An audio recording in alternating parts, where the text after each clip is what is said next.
sekalian, puji Tuhan hari ini kita datang di tempat ini untuk beribadah. Namun sebelum itu kita akan berdoa. Mari kami undang untuk bangkit berdiri. Mari kita satukan di dalam doa. Tuhan Yesus, hari ini kami sungguh sangat bersyukur kalau pada hari Minggu ini kami datang di hadirat-Mu ya Bapa. Kami sangat yakin dan percaya Tuhan hari ini kami berjumpa dengan Engkau Tuhan. Namun Tuhan sebelum itu selama 1 minggu kemarin Tuhan, mungkin ada dosa dan pelanggaran yang kami lakukan yang kami tidak sadari Tuhan. Ampuni ya Bapa, ampuni ya Yesus. Terima kasih ya Bapa, kalau hari ini Engkau memberikan kesehatan kepada kami, bahkan umur panjang kepada kami, pasti ada maksud Tuhan yang terbaik. Terima kasih ya Bapa, sepanjang ibadah ini Tuhan, hanya nama Tuhan Yesus yang kami tinggikan, hanya nama Tuhan Yesus yang kami agungkan. Kami mohon cuaca yang terbaik yang datang daripada-Mu hari ini ya Bapa. Biarlah ibadah hari ini Tuhan, ibadah yang menyenangkan, sekali lagi menyenangkan isi hati-Mu.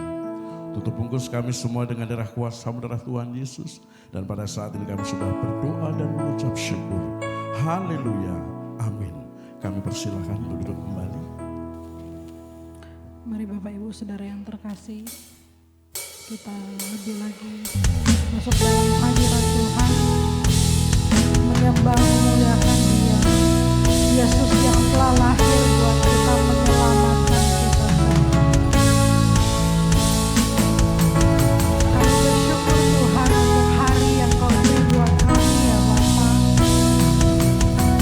Terima kasih ya Yesus.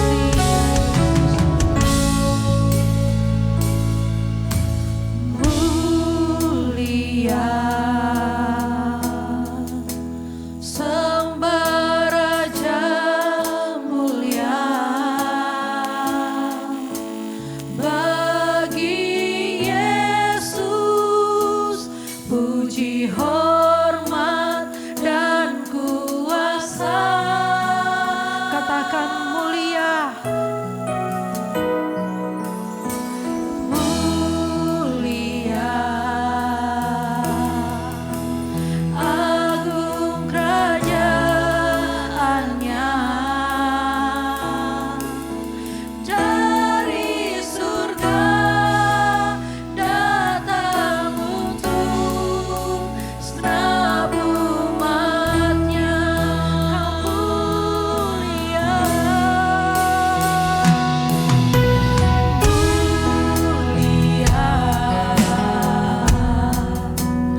telah Kau beri buat kami.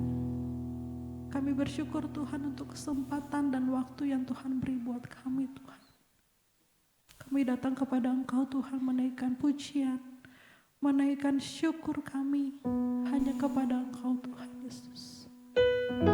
Kami bersyukur Tuhan buat hari yang indah yang Tuhan beri buat kami. Kami buka hati kami untuk masuk dalam hadirat-Mu yang kudus. Kami bawa hidup kami, penyembahan kami hanya kepada Engkau Tuhan.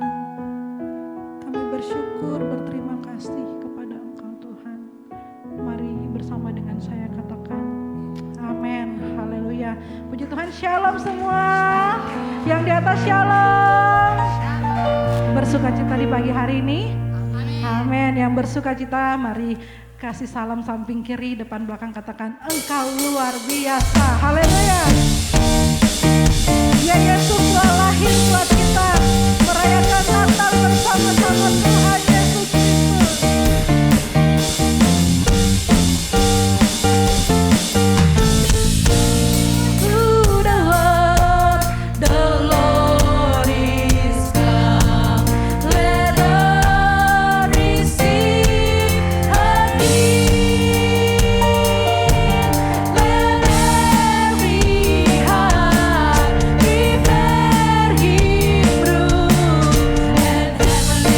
Nature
diberkati Tuhan. Saat ini kita akan mempersiapkan untuk memberikan persembahan. Saya mengundang petugas kolektor untuk bersiap, kita akan memberikan persembahan.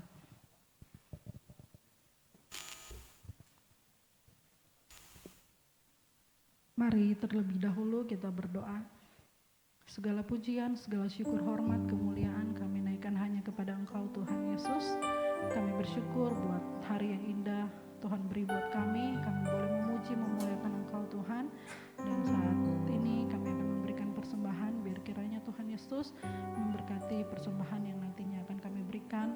Engkau memberkati seluruh sidang jemaat Tuhan, memberkati gereja kami. Kami bersyukur, kami memberi dengan penuh sukacita, haleluya. Amin. Mari memberi dengan sukacita.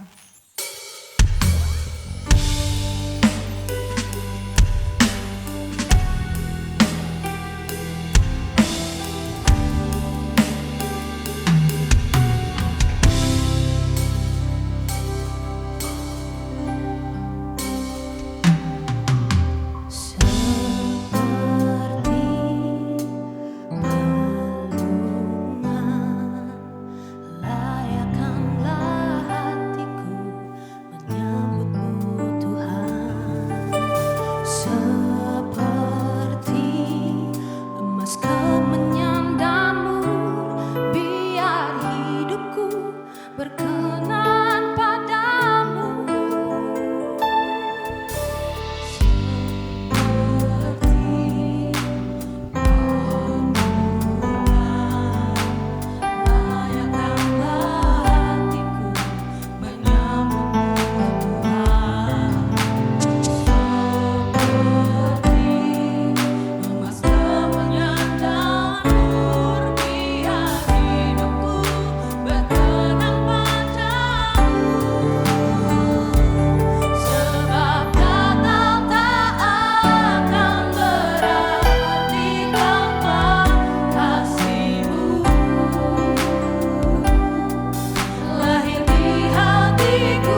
kepada firman Tuhan.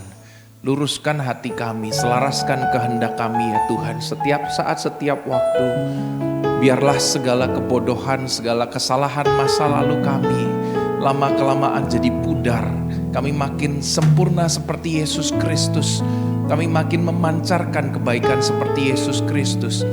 Kami punya hati seperti hatimu, tangan seperti tanganmu, kehendak seperti kehendakmu. Ya Tuhan, bantu setiap kami di dalam kekristenan yang kami percaya, iman kami kepadamu ini Tuhan. Bantu setiap kami untuk terus mau membuka diri kami, untuk diluruskan, diselaraskan oleh kehendak Tuhan.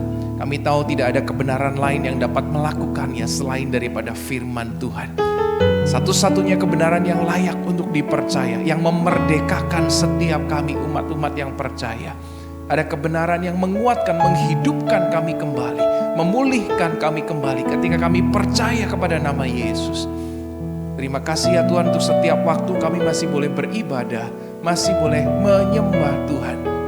Biar kiranya apa yang kami lakukan berkenan menyenangkan hati Tuhan. Hari ini Tuhan, saat ini kembali berbicara buat setiap kami. Kami sungguh siap untuk mendengarkan, dan bahkan bukan untuk mendengarkan, tetapi siap untuk melakukan firman Tuhan dan hidup di dalam firman Tuhan setiap hari. Terima kasih ya Bapa, pakai setiap kami jadi kitab yang terbuka untuk memerdekakan banyak orang kembali kepada nama Yesus. Hanya di dalam nama Yesus Kristus kami berdoa, haleluya. Kita bersama katakan amin. Silakan duduk Bapak Ibu Saudaraku yang terkasih dalam Tuhan.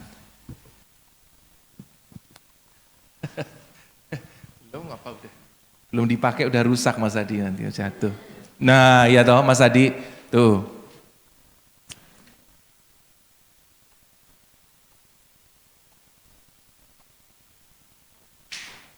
Oh ini diganjel.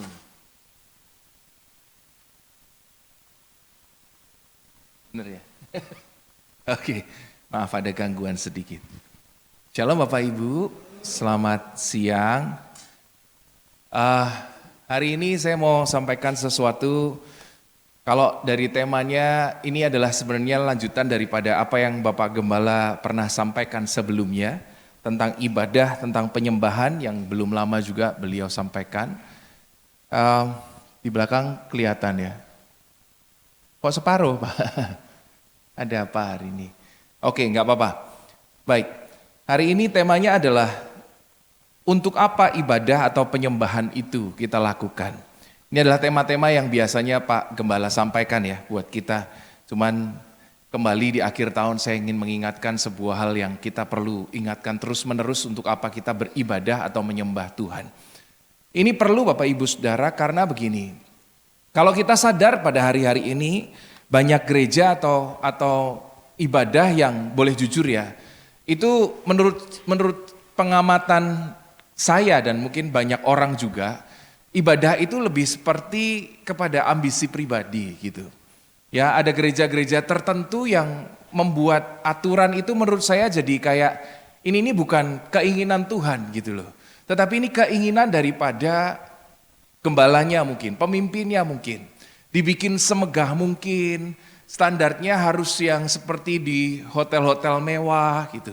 Saya pernah mendengar sebuah khotbah dari pemimpin gereja yang dia persis saya melayani di situ bukan sebagai pendeta, sebagai pemimpin pujian. Lalu pendetanya khotbah begini, gembalanya cukup terkenal, sangat terkenal bahkan. Dia bilang gini, pelayanan di gereja kita adalah pelayanan bintang 5, itu temanya. Jadi tema khotbahnya tuh pelayanan bintang 5 gitu. Jadi mereka pengen jemaat itu dari depan masuk sudah disambut sedemikian rupa dan sambutannya agak berlebihan ya menurut saya. Jadi kayak dilayani dengan sungguh-sungguh, bajunya harus yang paling bagus, tempat duduk yang paling nyaman, jangan sampai ada jemaat kepanasan, jangan sampai, jadi ya sebenarnya di satu sisi itu bagus gitu. Tetapi jangan sampai apa yang dibangun yang disebut dengan ibadah, penyembahan itu justru cuman menyenangkan diri kita sendiri gitu. Tujuannya bukan demi kenyamanan Bapak Ibu Saudara. Kita jadi lupa karena sudah dinyamankan dengan keadaan yang begitu hebat. Jadi seolah-olah ibadah ini kalau ada cacatnya, celahnya, itu seolah-olah jadi melukai hati kita pribadi gitu loh. Ya. Bukan melukai hati Tuhan, tapi kayak melukai hati kita pribadi. Ya contoh aja, misalnya kalau kita ibadah ada yang kurang pas, yang komplain banyak gitu. Ya belum tentu itu sesuatu hal yang jelek, boleh sih dikomplain, diberi masukan. Di sini ada nggak? Mas Bobi mana ya Mas Bobi? Saya tanya langsung aja, Mas Bobi di sini kalau salah dikomplain nggak? Ada yang komplain nggak? Nggak ada ya. Ini gereja baik-baik ya semuanya, haleluya. Salah bener main musik, PK tetap turun. Haleluya. Bapak Ibu Saudara, kita harus mengerti satu hal, bahwa penyembahan kita ketika kita ibadah, penontonnya cuma satu, yaitu sorga. Kita di sini ini bukan tujuannya untuk saling menghakimi satu yang lain tentang penyembahan kita. Ketika itu ada, penyembahan kita jadi milik sama-sama pribadi, itu ambisi kita pribadi. Kenapa bajunya kurang pas, kenapa musiknya kurang pas, kenapa dekornya kurang pas, itu terus yang dibicarakan dan demikian yang dibicarakan. Bapak Ibu Saudara, saya belajar tentang hal ini dengan suatu kejadian yang sederhana. Natal berapa tahun yang lalu saya sempat diundang ke luar daerah. Lalu kemudian biasa kan ada tamu-tamu gini, paduan suara dan macam-macam. Nah ini karena Natalnya kota yang datang banyak. Salah satunya adalah ketika saya punya kesempatan sekali mungkin seumur hidup saya. Itu yang nyanyi Bapak Ibu Saudara, itu maaf sekali. Itu kumpulan dari orang-orang yang difabel. Gitu. Dari anak-anak yang kadang ngomongnya aja nggak jelas. Saya tahu lagunya aja dari musiknya gitu. Teng tereng teng teng teng teng. Oh lagunya ini. Karena kalau dengar liriknya saya nggak ngerti mereka nyanyi apa. Ini anak-anak yang maaf ya kurang lengkap gitu loh, difabel. Lalu kemudian mereka tetap nyanyi dengan caranya gimana, ada yang lari-lari, ada yang nggak konsen, ada yang apa. Mereka tetap berusaha nyanyi. Saya kok terharu ya. Kira-kira dengan nyanyian kita dibandingkan nyanyian mereka, mana lebih berkenan di hadapan Tuhan? Kalau mana lebih bagus, kemungkinan besar kita jelas lebih bagus. Tapi kalau mana lebih berkenan, belum tentu bisa dua-duanya berkenan. Karena pada saat kita ngomong penyembahan, penontonnya itu surga sebenarnya. Ketika Anda angkat tangan di gereja, yang Anda senangkan atau tidak, itu surga, bukan kita Bapak Ibu Saudara. Semua yang kita lakukan di sini, penyembahan kita seharusnya disenangkan untuk menyenangkan Tuhan.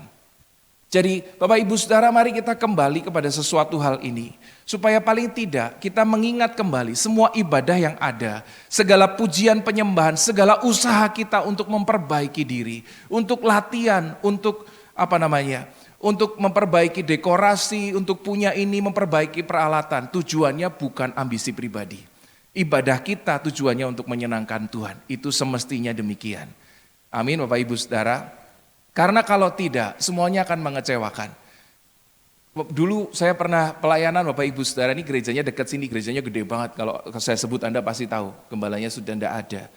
Dulu suatu kali saya pimpin pujian, ya saya ingat kisah ini nih. Saya pimpin pujian, itu dia lagi bikin ibadah, WL-nya nggak datang. Jadi bikin ibadah, WL-nya nggak ada. Jadi saya ini sama teman-teman datang, tiba-tiba orang panggung udah mau mulai 5 menit sebelumnya lihat saya, Evin, pimpin pujian. Lah kemana WL-nya? Nggak ada. Lah lagunya apa? Wes lagunya ini aja gitu. Jadi saya disuruh naik pimpin pujian karena WL-nya nggak datang dan lain sebagainya. Itu acara kampus. Lalu kemudian saya naik aja pimpin pujian, saya ingat betul hari itu.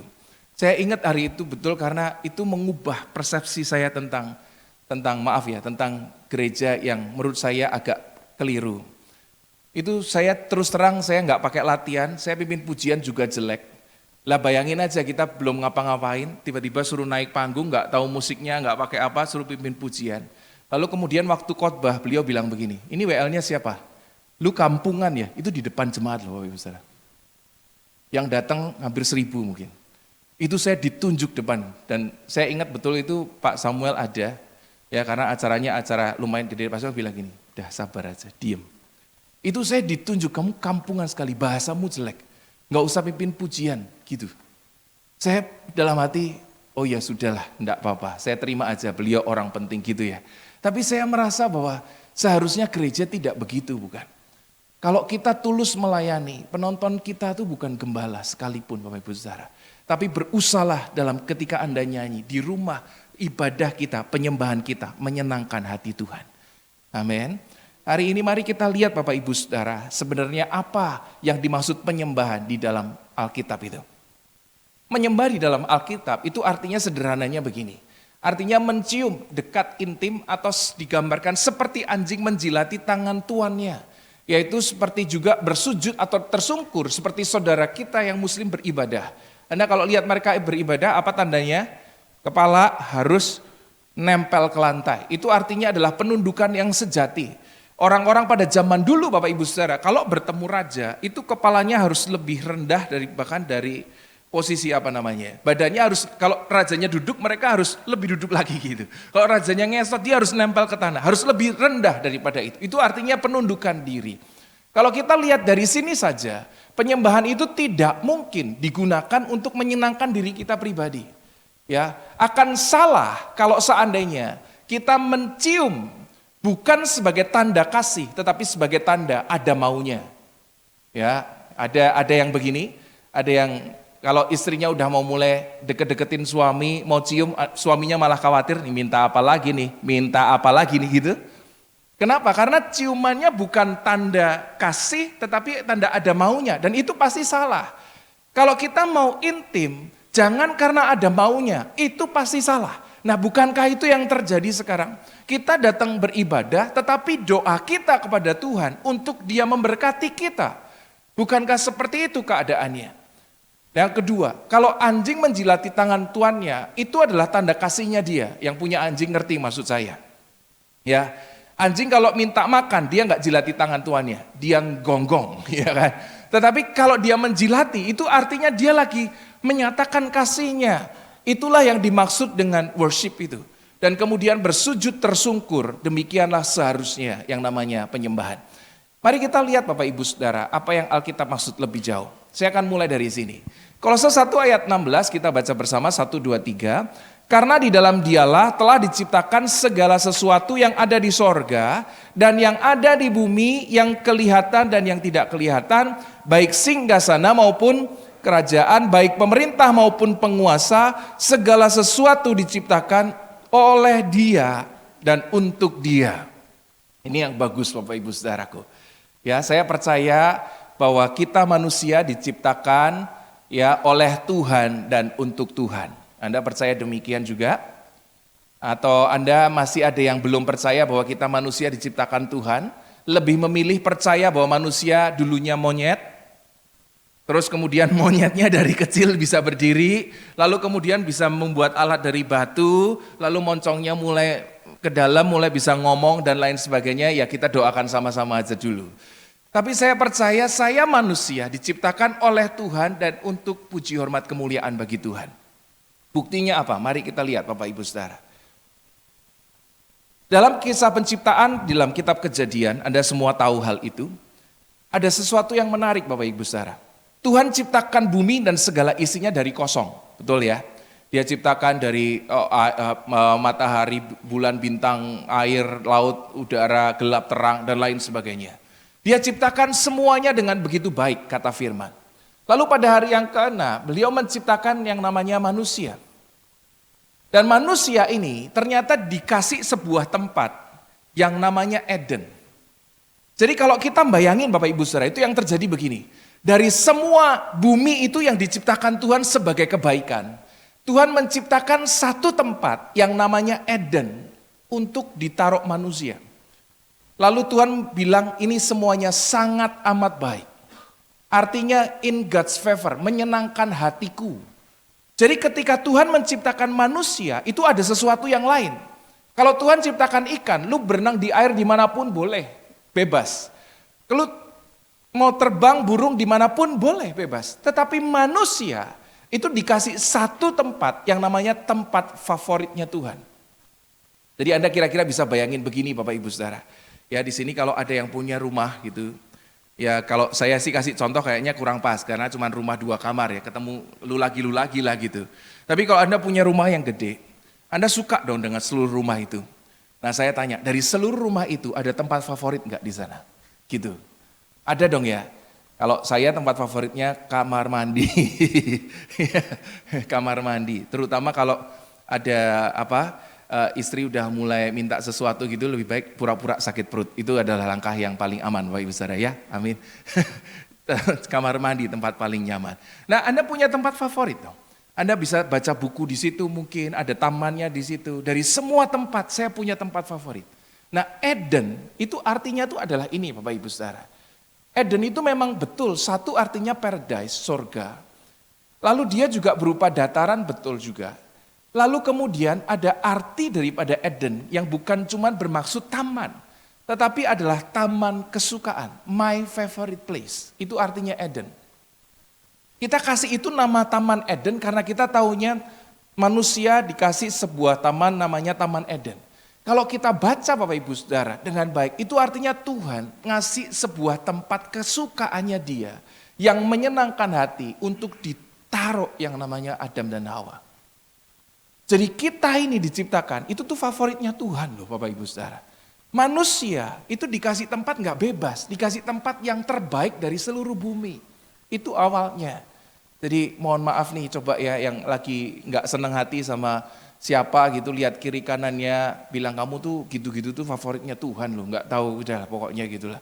Terus pokoknya kamu kayaknya kok ya jelek nyebelin tapi favoritnya Tuhan lah gitu. Kita ini manusia favoritnya Tuhan Bapak Ibu Saudara.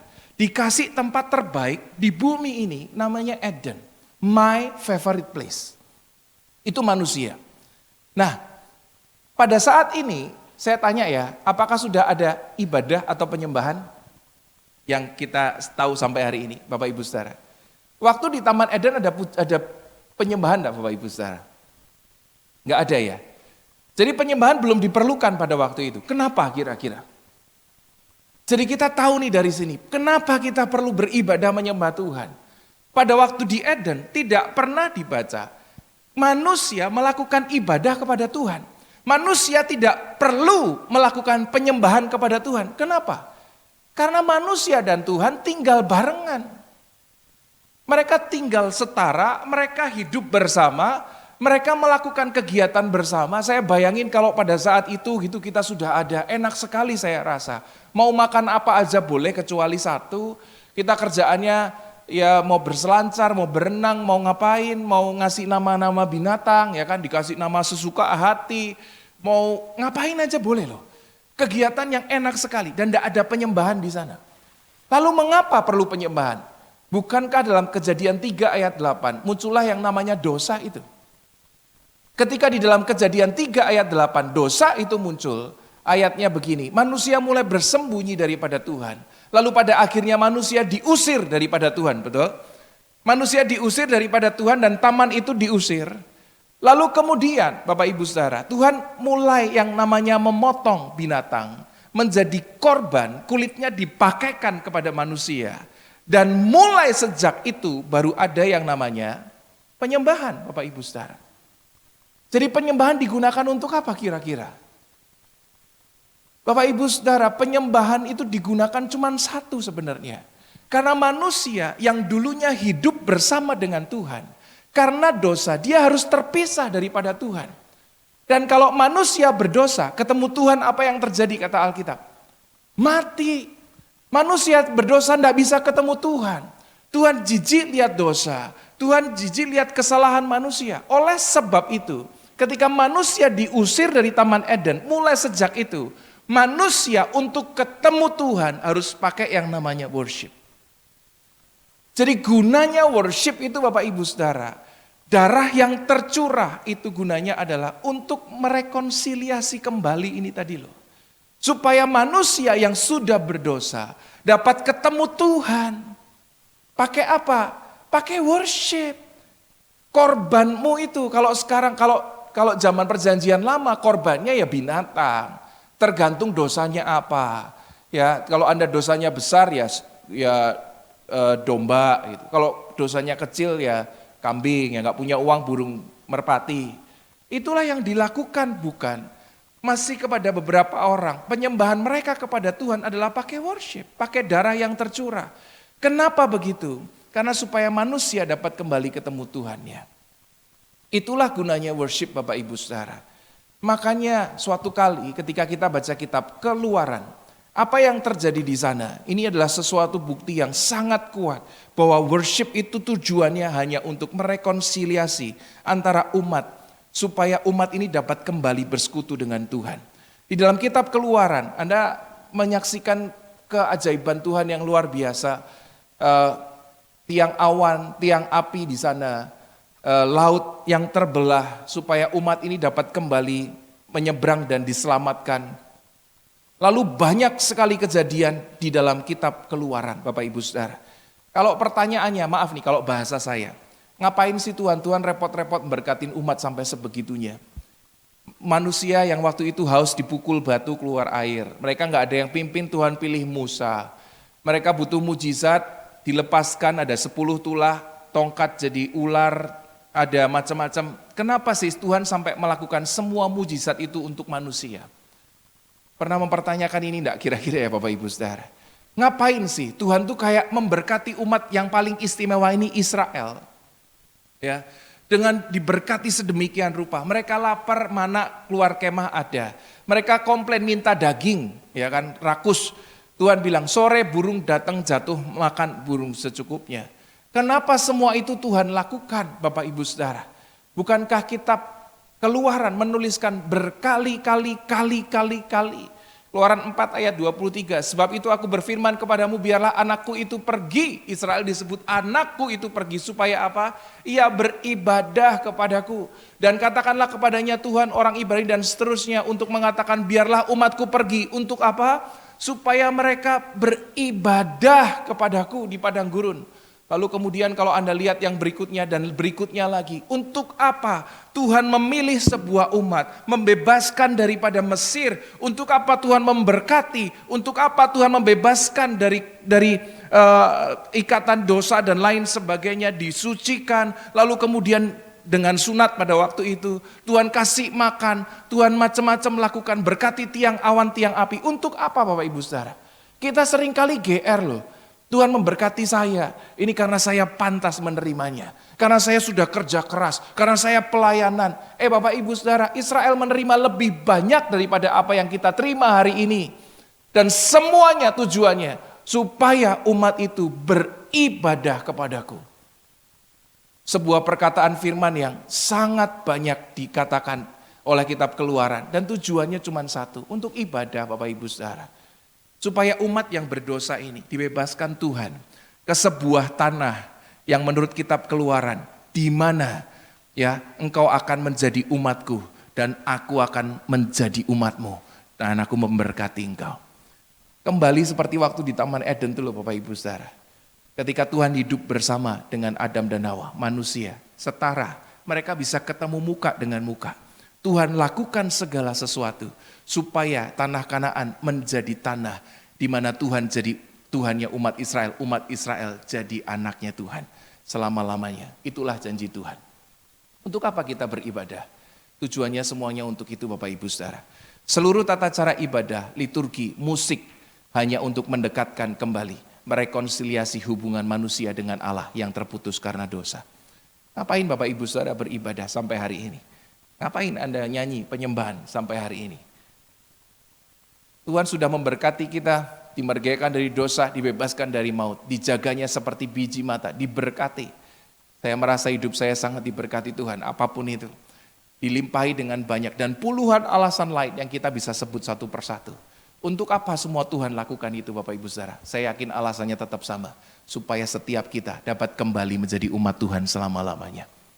Cuman itu yang Tuhan pengen Bapak Ibu Saudara. Tuhan tidak pengen lihat gereja kita yang besar. Seringkali ini jadi alasan yang dipakai sama gereja-gereja tersebut untuk membenarkan diri. Bukankah dulu Salomo membangun rumah yang paling mewah untuk Tuhan? Dan itu dipandang sebagai kebaikan. Betul Bapak Ibu Saudara. Pada waktu itu Salomo diizinkan Tuhan membangun rumah yang begitu mewah, begitu besar. Lalu kemudian pada waktunya dihancurkan juga bukan? Bahkan sampai emas dari tembok-temboknya yang kebakaran ditampung karena dibangun dengan emas yang begitu banyak. Semuanya dihancurkan dan mulai hari itu bukankah Tuhan yang berkata, aku tidak lagi disembah di gunung atau di bangunan buatan manusia. Tetapi di manakah kira-kira Tuhan bertahta? Bukan Alkitab bilang ada Roh Kudus sebagai penanda kita punya Tuhan di mana? Di hidup kita yang kecil ini bukan? Bukan lewat bangunan yang besar. Kualitas penyembahan kita bukan karena gereja kita hebat, alat yang bagus. Tetapi seberapa besar kehidupan kita boleh mengenal Tuhan dalam hidup kita. Kita dimerdekakan Bapak Ibu Saudara. Ketahuilah Anda diberkati. Kenapa kita harus menyembah Tuhan? Jangan untuk ambisi pribadi, tetapi hanya untuk rekonsiliasi, ketemu Tuhan kita setiap saat, setiap waktu. Puji Tuhan, kita bisa mengetahuinya. Ini Keluaran 6 ayat 6-8 tadi yang saya baca. Perhatikan di sana Bapak Ibu Saudara ayat yang ke-7. Aku akan mengangkat kamu menjadi umatku dan aku akan menjadi Allahmu. Supaya kamu mengetahui bahwa akulah Tuhan, Allahmu yang membebaskan kamu dari kerja paksa orang Mesir. Tujuannya Tuhan supaya itu terjadi kembali. Ada umat jadi umatnya, Tuhan jadi Allahnya. Seperti pada waktu yang semula diciptakan. Indah sekali bukan sebenarnya kalau kita lihat dari sini Bapak Ibu Saudara. Tuhan pengen kita ini cuman untuk kembali kepada Dia. Ngapain kita ibadah? Cuman untuk kembali sama Tuhan, Pak. Itu yang paling penting. Jangan sampai tujuan kita yang lain tercapai. Kita ibadah dapat kenalan, kita bisa bisnis punya yang baru, kita bisa ini dan itu. Tetapi lupa tujuan yang sebenarnya. Ngapain kita puji, menyembah Tuhan? Semuanya hanya untuk kembali kepada Tuhan. Terpujilah Tuhan kalau kita nanti tahu setelah ini ada kejadian Paskah nanti di bulan-bulan April dan seterusnya. Ya, ada pengganti darah domba yang seharusnya dulu untuk worship. Kalau perjanjian lama kan dulu kan pakai darah. Ya puji Tuhan, Yesus mati buat kita Bapak Ibu Saudara. Kalau tidak mati, semua kita tidak ada yang kaya hari ini. Percayalah Bapak Ibu Saudara. Kenapa? Makin kita dosanya banyak, kita harus ngasih korban yang begitu besar. Ya kayak orang-orang sekarang kan masih ada waktu-waktu tertentu tuh. Kalau yang masih percaya pengampunan dosa harus potong binatang dan lain sebagainya. Puji Tuhan bagi kita punya Yesus Kristus. Jadi kita enggak perlu bawa burung terkukur, kita enggak perlu bawa itu, kita cuma bawa hati aja, nyanyi. Ya, nyanyi, ibadah, senyum kiri kanan, ya persembahan juga seikhlasnya atau enggak ada yang maksa kan Bapak Ibu Saudara di sini enggak ada yang maksa kan. Mau persembahan ya syukur, enggak ya syukur juga, bebas lah Bapak Ibu Saudara. Karena tujuannya bukanlah itu. Tujuannya lebih penting daripada itu. Nah, oleh sebab itu kita tahu ayat ini, ya Tuhan tidak menghendaki lagi ibadah korban-korban yang lain. Tuhan sedang mencari penyembah, pribadi kita yang dicari, supaya kita bisa kembali kepada Tuhan. Ini saya tidak bahas lah Bapak Ibu Saudara, Anda sudah sering kalau ada praise, ada worship. Ya ini bukan masalah lagu cepat, lagu pelan. Praise itu pujian, worship itu pujaan. Ya, Anda tahu pujaan, kata pujaan? Itu tuh intim. Kalau praise itu memuji. Anda nonton film India, di sini ada yang masih nonton film India? Bobby ya, Bobby masih nonton film India. Berarti saya gini nih sama Mas Bobby di tiang-tiang gini kan ya. Terus ngintip-ngintip gini kan. Apa pasangan apa kalau India tuh di balik pilar ngapain kira-kira dia yang disebutin? Kan kayak kitab Kidung Agung toh, kayak Abra kita nih belum lama ini. Itu kan memuji pasangan. Ya kan, betapa cantiknya engkau sambil gini-gini kan. Nah itu namanya memuji Bapak Ibu Saudara.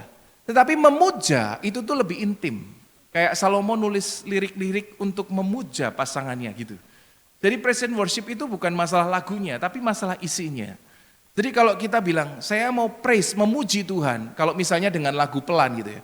How great is our God, sing with me. Itu kita lagi praising God, memuji Tuhan. Bukan kalau memuji Tuhan harus lagu cepat gitu, tidak. Ya, tapi biarlah ini pelayan Tuhan saja yang mengetahuinya ya, nanti yang menjelaskannya.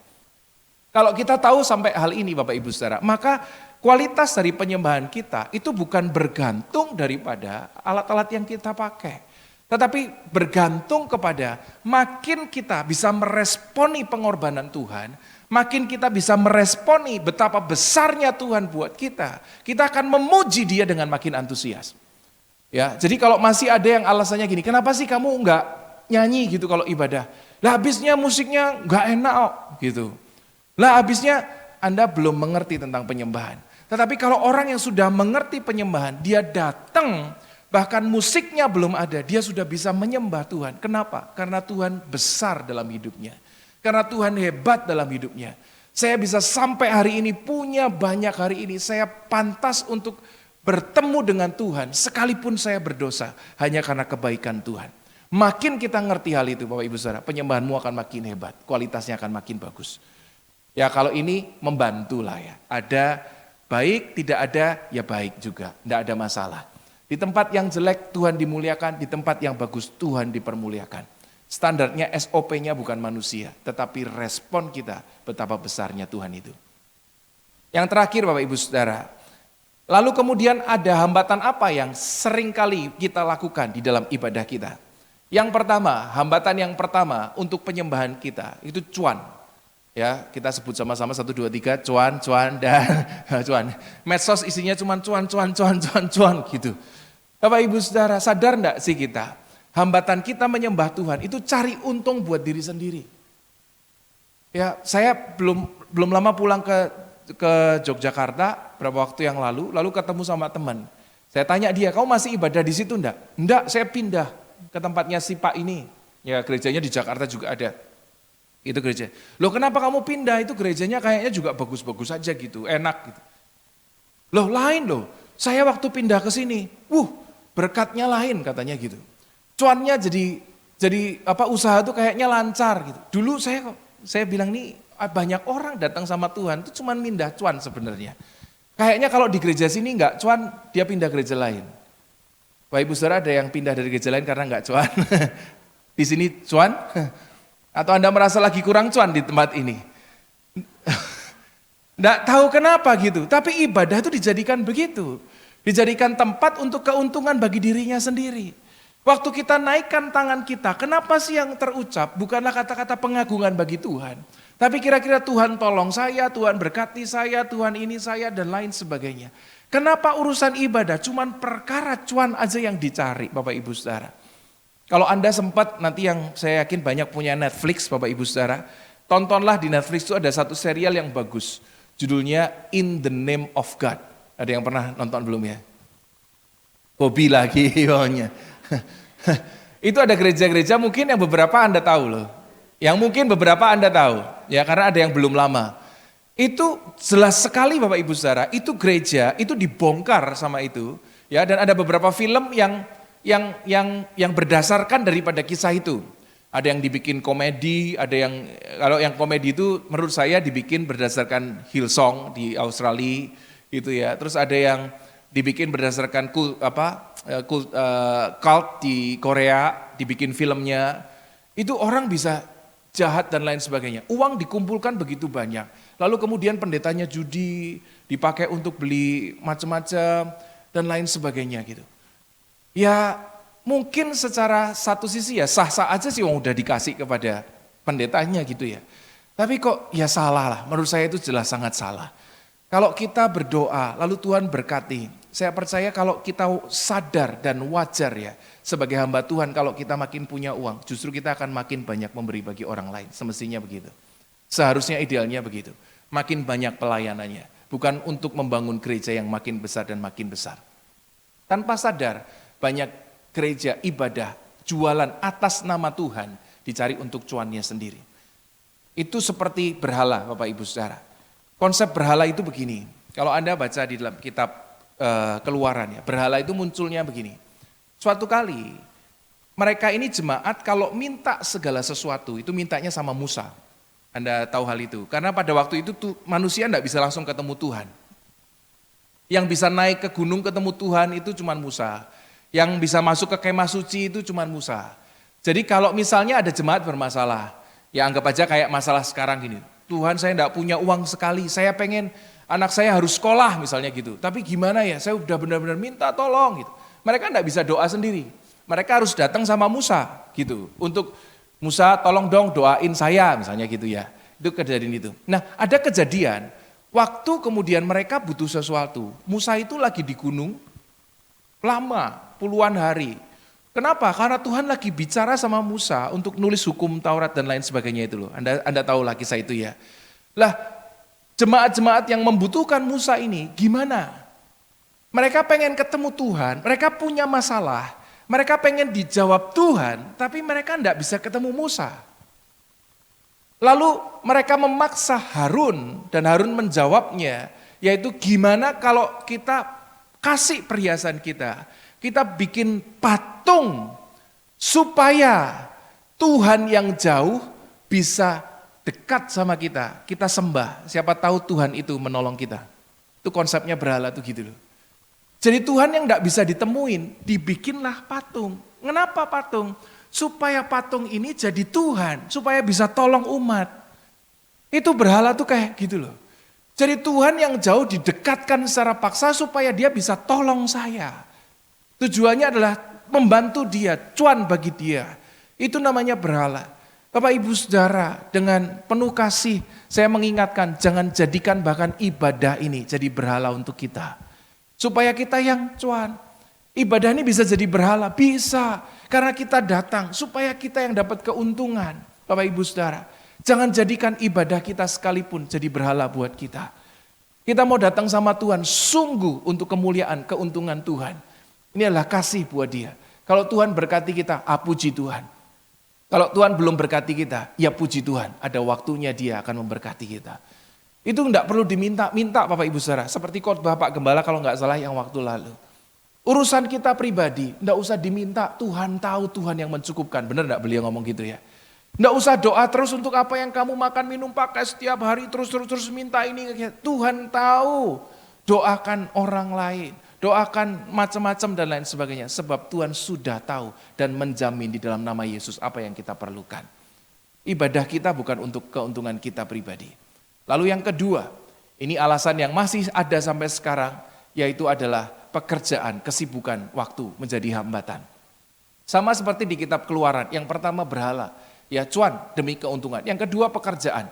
Tetapi Raja Mesir berkata kepada mereka, Musa, Harun, mengapa kamu bawa bangsa ini melalaikan pekerjaannya? Kamu jangan ibadah, kerja dulu dong. Nah sampai sekarang kan juga masih begitu. Kenapa kamu enggak bisa ibadah? Sibuk, kerja dulu Pak, Bu. Jangan sampai. Nah kita sudah diingatkan berkali-kali. Sekalipun misalnya harus pergi ke luar kota dan lain sebagainya. Kalau hari Minggu tetaplah beribadah. Kalau tidak bisa ya sudah ibadah di rumah. Dipaksa sebelum tetap beribadah. Pekerjaan itu bisa jadi penghambat bagi penyembahan kita. Lalu yang ketiga ada ego. Ya, keinginan kita sendiri, kehendak kita. Dalam arti malas lah menurut saya. Ayatnya ada ya di dalam kitab yang sama, kitab Keluaran. Lalu Firaun memanggil Musa dan Harun serta berkata, pergi persembahkanlah korban kepada Allahmu tetapi di negeri ini saja. Jangan jauh-jauh. Banyak orang kan kayak gitu kan, mager namanya. Bahasa sekarang tuh mager. Jadi ayo kita baca Alkitab, baca Abra, mager. Ibadah, mager. Nanti latihan Natal, mager gitu loh. Kalau mau ibadah ya cari yang paling dekat aja lah. Kalau bisa yang depan rumah, seberang komplek. Kalau bisa online lah sekarang. Nggak usah datang repot-repot ibadah. Loh ya kan, mulai ada kan kehidupan seperti itu. Ini terjadi Bapak Ibu Saudara. Ya, yang kedua juga begitu. Aku akan membiarkan kamu pergi tapi jangan jauh-jauh. Jadi alasan untuk menghambat kita beribadah. Mager Bapak Ibu Saudara. Ya, yang terakhir. Lalu Firaun memanggil Musa karena mager, akhirnya mereka tidak mau berkorban. Musik siap-siap. Memanggil Musa setelah berkata, pergilah beribadahlah kepada Tuhan, hanya kambing dombamu, lembu sapimu harus ditinggalkan. Ya, Firaun bilang gini, ya udah bangsa kamu boleh pergi ibadah menyembah Tuhan, pergi untuk beribadah, tetapi tinggalkan domba lembu sapimu. Orang Israel bilang gini, kami tidak mungkin beribadah tanpa membawa korban. Karena waktu ibadah harus ada worship. Ya, jadi lembu dombanya suruh tinggalkan, tidak mungkin Bapak Ibu Saudara. Sebab penyembahan harus selalu pakai korban. Selalu ada korban. Ya belum tentu sekarang kita, puji Tuhan, tidak perlu pakai kambing domba dan lain sebagainya. Tetapi harus ada korban.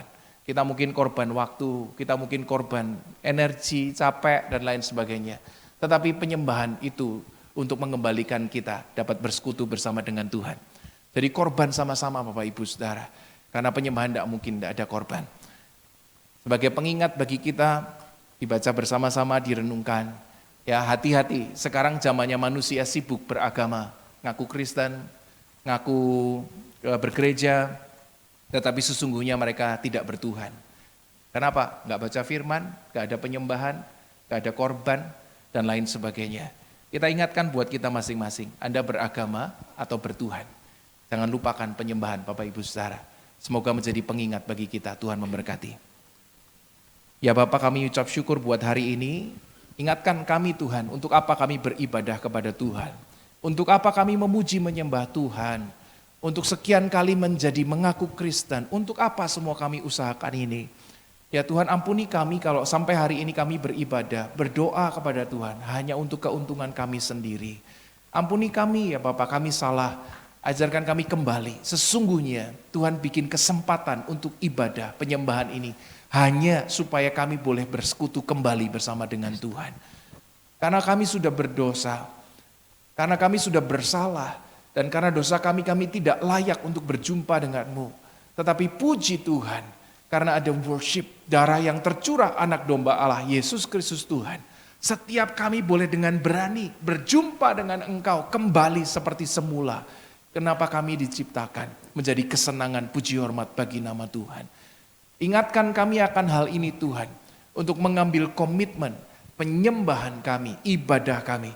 Sesungguhnya bukan untuk keinginan kami sendiri, tetapi untuk menyenangkan hati Tuhan. Kami yang sudah sejauh ini menjadi pengikut Kristus, mengaku Kristen, ampuni kami yang bersalah, kembalikan kami ke dalam rancangan-Mu yang semula.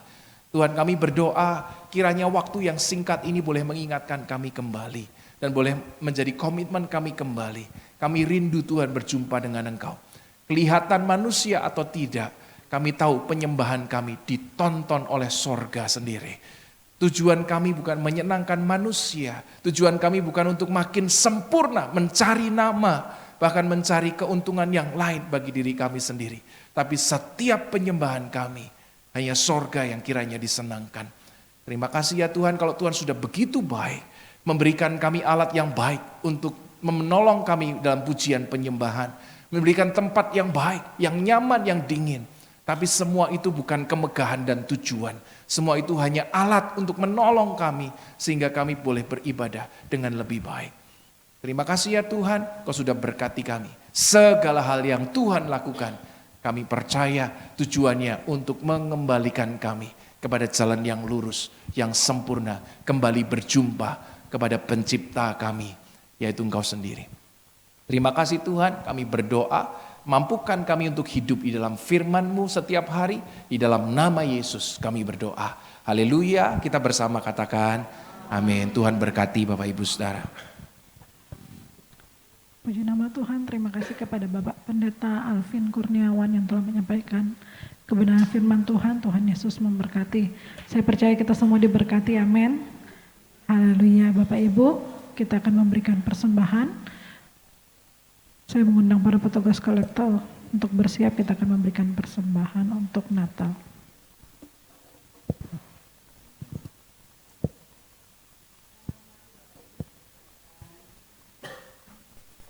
Kita siapkan persembahan kita untuk Natal. Minggu depan kita merayakan Natal bersama di tempat ini ya, jam 5 sore. Jadi tidak ada ibadah pagi. Mari kita tundukkan kepala dan siapkan hati kita untuk persembahan kita pagi hari ini. Kami bersyukur untuk hari ini Tuhan, kami bisa beribadah kepadamu. Biarlah kami menyadari arti ibadah yang berkenan kepadamu saat ini ya Tuhan. Apa yang kami bawa kepadamu saat ini biarlah menjadi kesukaan Tuhan. Persembahan kami untuk Natal biarlah menyenangkanmu Tuhan. Kami percaya Tuhan sendiri yang akan mencukupkan dana Natal yang gerejamu butuhkan lewat tangan-tangan kami. Kami memberikan dengan sukacita sebagai ungkapan rasa terima kasih kami kepadamu Tuhan. Terima kasih Bapak, kami siap memberi dengan sukacita di dalam nama Yesus. Haleluya, amin. Puji Tuhan Bapak Ibu semua diberkati Tuhan. Sudah diberkati Tuhan? Kita diberkati Tuhan hari ini ketika kita membuka mata kita dari bangun tidur. Itu adalah berkat Tuhan buat kita ya. Kita bisa bergerak, kita bisa bernafas, gratis pula. Coba kalau masuk rumah sakit, itu oksigen mahal banget ya. Jadi itu berkat buat kita, jangan saudara berpikir tuh dapat cuan baru itu namanya berkat. Enggak, setiap hari kita bisa menghirup nafas dengan baik, jantung kita berdetak dengan baik, itu adalah berkat yang luar biasa. Betul gak Bapak Ibu? Banyak cuan tidur di rumah sakit, mana enak saudara, walaupun kelas VIP gak enak, ya kan?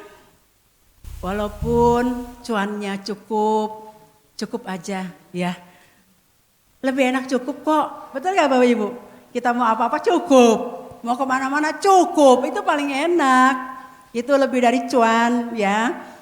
Dan kita bisa bersyukur dengan anugerah yang besar yang Tuhan berikan kepada kita. Hari ini adalah berkat yang Tuhan berikan kepada kita. Kita bisa beribadah, kita nggak di rumah sakit ya. Walaupun mungkin pilek, batuk, tapi kita bisa beribadah. Itu anugerah buat kita. Terima kasih Pak Alvin, hambanya sudah menyampaikan kepada kita pengertian tentang ibadah, tentang worship. Ibadah adalah perintah Tuhan langsung. Ketika dia berkata kepada Musa, hendaklah engkau beribadah kepadaku. Karena itu adalah soal utama. Itu loh kalau saudara baca di dalam Keluaran. Ibadah itu soal utama. Kenapa? Disitulah Allah bersekutu dengan umatnya. Disitulah Tuhan berkata, engkau umatku dan aku Allahmu. Kerinduan Tuhan tuh selalu intim dengan kita. Tapi kita yang sering jauh, gak enak ya. Baca Abra aja males, padahal itu keintiman.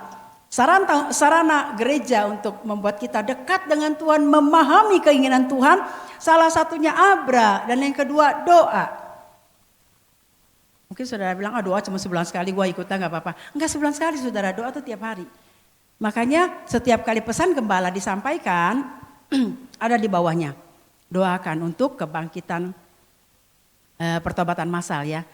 Artinya apa? Kalau kita nggak pernah berdoa ya kita tidak akan mendoakan ya.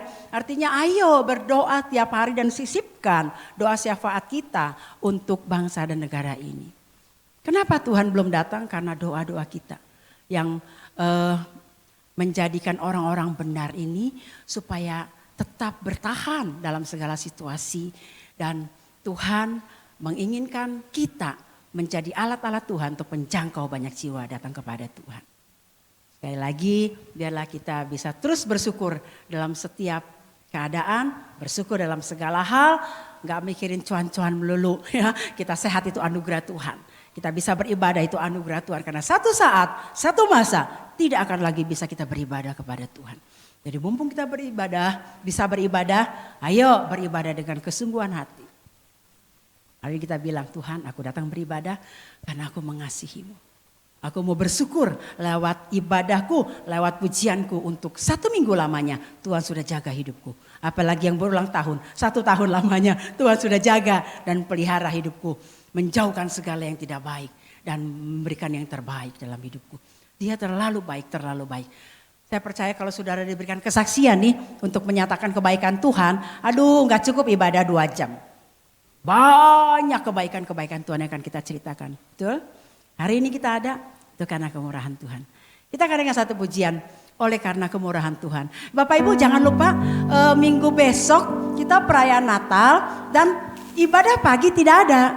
Jadi kita sama-sama gabung ibadah jam 5 sore untuk perayaan Natal. Kita berdoa supaya tidak hujan ya. Sehingga ibadah kita penuh dengan sukacita. Walaupun hujan ya sukacita, tapi setidaknya banyak menghambat begitu ya. Nanti kita akan makan bersama, Bapak Ibu ada pondokan-pondokan. Pokoknya kita merayakan Natal walaupun sederhana, tapi penuh sukacita dan penuh berkat Tuhan. Kita dengan pujian, oleh karena kemurahan Tuhan, aku ada sampai hari ini. Amin. Sadarilah kalau kita ada sampai hari ini. Karena kemurahan Tuhan, ku ada sampai hari ini. Oleh karena kebaikan Tuhan menjadi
Terima kasih Tuhan untuk hari ini, hari yang masih Tuhan izinkan kami nikmati. Kami bisa beribadah pagi ini Tuhan. Kami bisa memberikan persembahan. Kami bisa mendengar apa yang Kau mau dalam hidup kami lewat firman. Terima kasih yang terhingga. Bapa di surga, ajar kami untuk terus memahami apa yang menjadi keinginan Tuhan. Kami boleh lakukan itu sepanjang perjalanan hidup kami, selama Engkau masih izinkan kami hidup di muka bumi ini. Karena kami sadar ada satu masa Tuhan akan panggil kami pulang. Biarlah Tuhan kesempatan hidup yang masih Tuhan berikan, kami akan pergunakan sebaik-baiknya, menyenangkan hati-Mu, melakukan apa yang menjadi kehendak-Mu. Biarlah kami tidak terpana dengan cuan-cuan Tuhan. Kami tidak terpukau dengan banyaknya tawaran-tawaran dunia. Tapi kami boleh menginsafi satu hal yang penting dalam hidup ini. Ketika Engkau memanggil kami pulang, kami rindu Engkau berkata kepada kami, "Sabaslah hai hamba yang setia, terimalah mahkota kehidupan." Tuhan, biarlah di sisa hidup kami akan melakukan yang terbaik bagi-Mu, berdampak bagi sesama, dan memuliakan nama-Mu lewat hidup kami. Terima kasih Tuhan, terima kasih Engkau tahu ungkapan hati kami. Banyak hal yang kami utarakan di hadapan-Mu sebagai rasa terima kasih kami kepada-Mu Tuhan. Namun lidah bibir ini tidak sanggup untuk mengucapkan semua kebaikan Tuhan dalam hidup kami. Biarlah sepanjang hari ini kami menyukakan hati Tuhan. Kami tidak melukai hati Tuhan. Kami juga tidak melukai hati sesama kami Tuhan. Biarlah hidup kami benar dan berkenan di hadapan. Mampukan kami ya Tuhan. Terima kasih untuk ibadah yang indah pada pagi hari ini. Biarlah setiap yang kami lakukan di dalam ibadah ini menyukakan hati Tuhan. Karena tujuan dan kerinduan hati kami adalah menyenangkan dan menyukakan-Mu Tuhan. Berkati hamba-Mu Pak Alvin, Tuhan pakai terus untuk menjadi saluran berkat. Berkati seluruh pelayan yang sudah ambil bagian ya Tuhan. Semua koordinator juga Tuhan berkati. Kami bersatu hati berdoa untuk Pak Erwan. Tuhan berikan kesehatan senantiasa ya Tuhan. Untuk bisa melayani Tuhan. Lebih lagi dan lebih lagi. Terima kasih untuk anak-anak-Mu yang sudah memperhatikan pekerjaan-Mu di tempat ini. Berkati mereka Tuhan. Berkati anak-anak-Mu yang sudah mengembalikan perpuluhan, yang sudah memberikan persembahan bagi Natal. Berkati semua ya Tuhan. Seperti janji firman-Mu. Biarlah itu Tuhan genapi dalam setiap kehidupan anak-anak-Mu pada hari ini. Terima kasih Bapak. Terima kasih Tuhan. Kami berdoa untuk minggu depan, perayaan Natal. Tolong ya Tuhan. Berikan cuaca yang baik, kesehatan buat kami semua. Sehingga dengan penuh sukacita dan rasa syukur kami boleh kembali memperingati hadirnya Engkau ke dalam dunia ini. Untuk kami, untuk menebus dosa kami. Terima kasih Tuhan. Sebentar kami akan tinggalkan tempat ini Tuhan. Mohon perlindungan-Mu seperti Tuhan menghantar kami datang ke tempat ini. Sekarang Tuhan ulurkan tangan-Mu. Berkati anak-anak. Sudah dikasih Tuhan. Allah setia dengan janjinya. Kalau Dia berkata Dia mengasihi-Mu, selamanya Dia mengasihi kita. Kasih-Nya tidak pernah berubah. Itu sebabnya hari ini, dengan kasih yang teguh Dia memberkati hidupmu. Dia memberkati keluargamu. Dia memberkati rencanamu ke depan. Allah terlibat di dalamnya, menjadikan semua kebaikan dalam hidupmu. Bahkan apapun dalam perjalanan hidupmu, Dia menyertai. Kebajikan dan kemurahannya akan mengikuti kita sepanjang umur hidup kita. Itulah janji dan kebaikan Tuhan dalam hidup kita. Sekarang pulanglah. Bawalah berkat-Nya, damai sejahteranya, cinta kasih yang tidak pernah berubah. Bahkan penyertaan yang sempurna dari Roh Kudus ada bersama dengan kita. Dari sekarang sampai selama-lamanya. Yang diberkati katakan, amin. Tuhan memberkati saudara, selamat hari Minggu kita